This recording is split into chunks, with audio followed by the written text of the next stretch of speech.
Forest Service in the Twin Cities has issued a severe thunderstorm warning for western Pepin County, southeastern Pierce County until 7:30 p.m.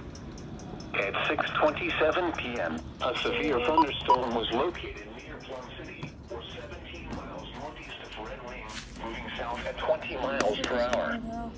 Expected hazards include 60 mile per hour wind gusts and half-dollar-size hail. Something else just came up.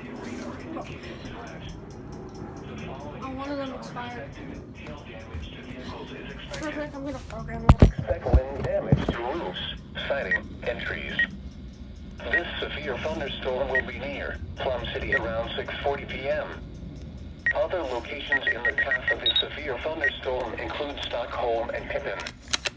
For your protection, move to an interior room on the lowest floor of the building. My brother has a new radio. The storm is producing large hail. Seek shelter now inside a sturdy structure and stay away from windows. That means you're gonna be. If boating on a lake or river, get away from the water and move indoors or inside a vehicle. Remember, lightning can strike out to 15 miles from the parent thunderstorm.